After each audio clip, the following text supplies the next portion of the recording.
Thank you very much. It's an honor to be here. I wanted to build on what people who are, for me, real teachers, Dr. Ekman, Dr. Kim, Dr. Siegel, and start with a little story. You may have heard this story before. The way I heard it is this way. An older woman was asked, a Native American woman, First People, Grandmother, how did you become so happy? How did you become so wise, so successful, and so loved? What did you do?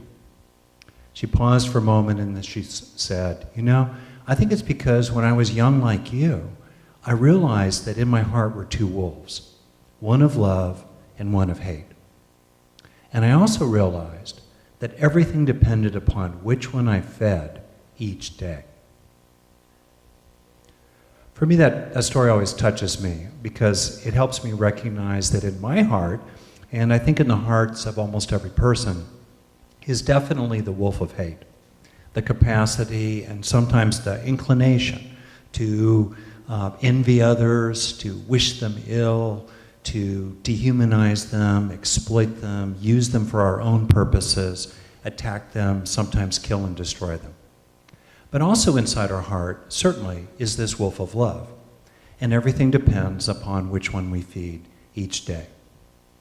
Where did these wolves come from? How come they're part of us? Well, the story is in evolution. As you know, life's been on this planet for about 3.5 billion years. The nervous system itself has been evolving for around 600 million years. Beginning roughly 200 million years ago when mammals arose, and then especially around 40 million years ago when primates arose, it worked to pass on genes that passed on genes to be good at love, broadly defined. Cooperation, reading the intentions of others, tuning into them, loving children, caring for children, keeping them alive. But it also worked for individuals to pass on genes that passed on genes to be able to be angry, aggressive, violent, cruel even toward other people, toward others of their species. And then beginning around 40 million years or so ago with primates, something really extraordinary also began to happen as well, which is that our primate ancestors, we were like among the great apes, these are our cousins, as well as other primate species. They lived in bands mainly, and they bred internally in bands. So now instead of just individuals competing with each other to pass on genes that passed on genes, we have bands competing with each other. And bands that were really good at loving us could outcompete bands that were not so good at cooperating, planning together, beginning to develop language, becoming that village it takes to raise a child.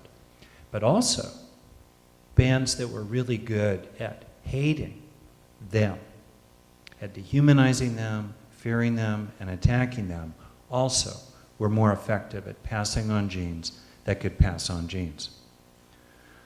These two wolves evolved together like little puppies in a wolf pack. And today, they are woven into human DNA and, in fact, woven into our brain. So we have these two wolves inside us. We cannot hate the wolf of hate. That just feeds the wolf of hate. What we can do is restrain the wolf of hate, and in particular, feed the wolf of love. Now, maybe during the long, strange trip of evolution, it made sense to have a strong wolf of hate. When small bands of early humans, 50,000 years ago, 150,000 years ago, or hominid ancestors, a couple, 2, 3 million years ago, when these bands bumped into other bands, maybe it made sense in terms of raw survival to fight each other and hate each other and exploit and kill each other. All right. But today, when we have 7 billion humans, soon 8 billion, stuck together on this very fragile lifeboat of planet Earth, the ancient tendencies toward fearing and dehumanizing and turning them into its is one of the greatest challenges this planet faces.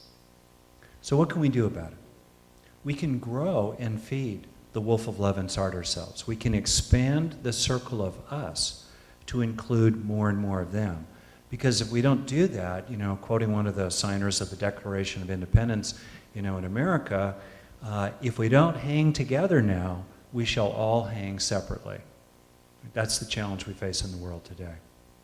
Now, as Dr. Siegel talked about it, the brain is constantly being changed by our experiences. If we rest our minds on experiences of empathy, compassion, loving kindness, understanding, commitment to justice, and expand the circle of us, we feed the wolf of love. On the other hand, if we rest our minds routinely on jealousy, envy, turning others into its, they're not like me, they don't matter as much, discrimination and prejudice, anger, violence, ethnic cleansing, and war, we feed the wolf of hate. In the fancy saying, there is experience-dependent neuroplasticity. Traditional saying is that the mind takes its shape from what it routinely rests upon. These days, quoting the saying from the work of the Canadian psychologist Donald Hebb, we understand increasingly that neurons that fire together wire together, right? So how do we wire love into ourselves and expand that circle of us eventually to encompass the whole wide world? We need to grow resources inside ourselves. It's pretty easy to love us when everything's super chill. It's all going fine, they're your friends, etc. But to expand that circle of us to include them, especially if we're competing with them or needing to assert ourselves with them, or they have something we want, right? That takes effort. We have to grow that muscle inside ourselves. So I want to do a little practice with you here, if you're willing to do it. A little experiential practice that's a way to feed that wolf of love and gradually expand the circle of us to include eventually the whole wide world. But to make a really important point, by feeding the wolf of love inside ourselves, we actually get better at successfully pursuing our own dreams and working with others. And when we have to, asserting ourselves with others on the basis of the wolf of love without being taken away by that wolf of hate. So I want to do a little practice with you about feeding and growing the wolf of love, getting the neurons firing together that support it, and then growing that wolf of love inside you. Because that's what we need to do to be able to expand that circle of us. So you want to try something? All right, do a little thing. This is a little experiment, 2 minutes each time. It may seem a little longer than that, but honestly it's just 2 minutes. And just remember, just 2 minutes. So if you're up for it, and you don't have to do it, but if you're up for it, think of someone who has loved you.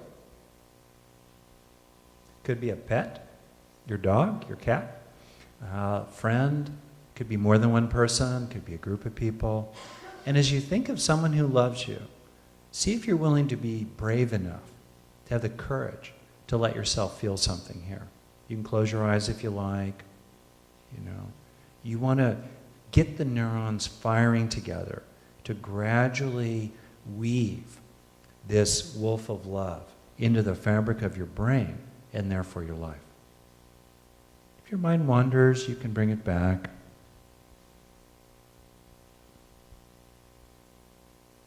What's it like to move from the idea of someone who loves you to an experience, to feeling cared about?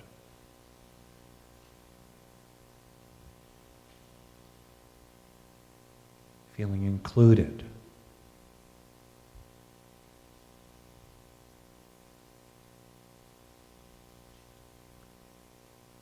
Love comes in many forms. Feeling someone who's loyal to you.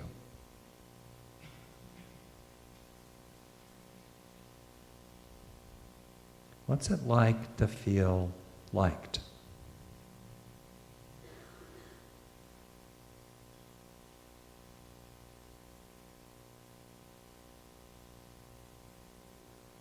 Can you be brave enough to open to this experience? To let it fill you?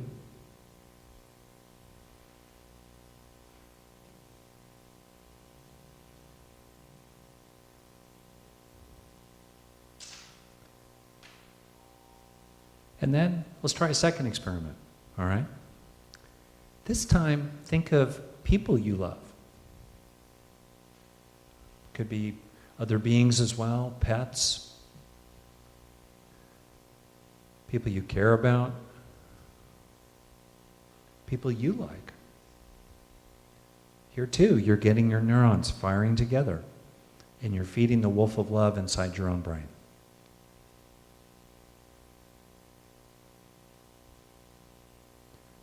Notice that it feels good to be caring. It feels good because it's good for us. It's good for our tribe, it's good for our health, it's good for the whole wide world. If your mind wanders, come back, thinking of people you have compassion for, you wish they wouldn't suffer, even if you can't help them directly.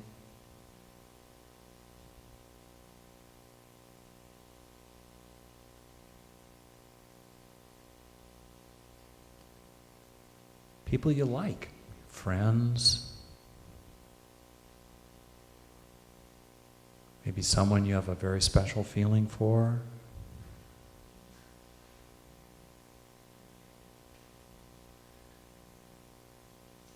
Letting yourself feel it, feeding that wolf of love inside yourself.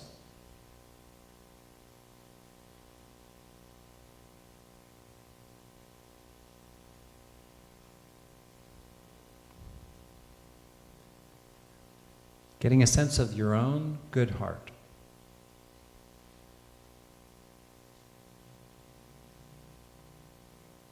Getting a sense of your own caring spreading inside you, like a warmth growing inside you, sinking in, really feeding that wolf of love.